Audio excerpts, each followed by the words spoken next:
Hello friends, આજે આપણે vanilla dry fruit ice cream બનાવશું. તો અમે એક થેલી દૂધ લીધું છે. તો આપણે પહેલા દૂધ ગરમ કરી નાખશું.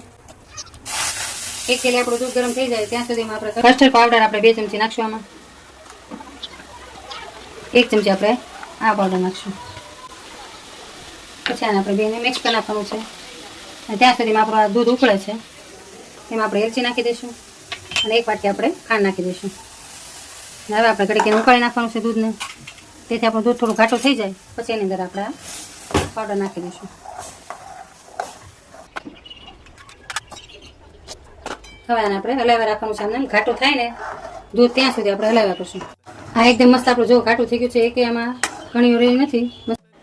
હવે આપણે એને મિક્સરમાં પીસી લેવાનું છે. તો આમાં ભરી લઈશું આપણે પહેલાં. આપણે મિક્સરમાં પીસી લઈશું. આને આપણે પીસાઈ ગયું. આને આપણે વાસણમાં કાઢી લેવાનું છે.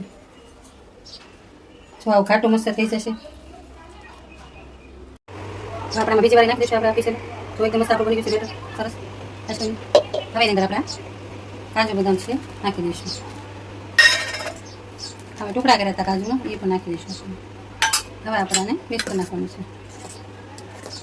અને પછી આપણે ઓલામાં ભરી દઈશું આપણે માટકીમાં.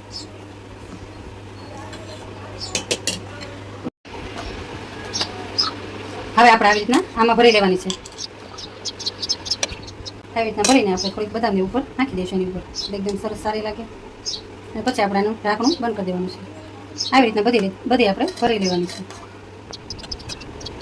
હવે આપણે બધાની ડબ્બીઓના ઢાંકણ બંધ કરી દઈશું. અને આપણે એને ફ્રીઝરમાં મૂકી દેવાનું છે. અને 8 કલાક રાખવાનું છે આપણે એને. હવે આપણે એને બરફના ખાનામાં મૂકવાનું છે. અને 8 કલાક રાખશું. અને પછી 8 કલાક રહીને પછી હું તમને બતાડું છું તેનો વિડીયો. અને ત્યાં આપણે ફૂલ કરી નાખશું ફ્રીજ, તેથી જલ્દી જામી જાય આપણું આઈસ્ક્રીમ. તો ચાલો બતાવો પછી તમને આનું. હવે જોઈએ કે આપણો આઈસ્ક્રીમ કેવો બન્યો છે.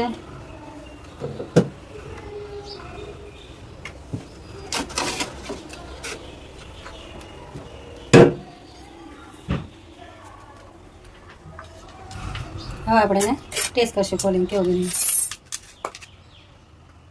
એકદમ સરસ મજાનું બની ગયું છે. જો તમે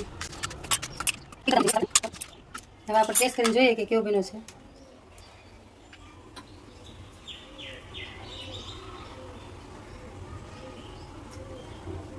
એકદમ સરસ મજાનો બન્યો છે, સારો.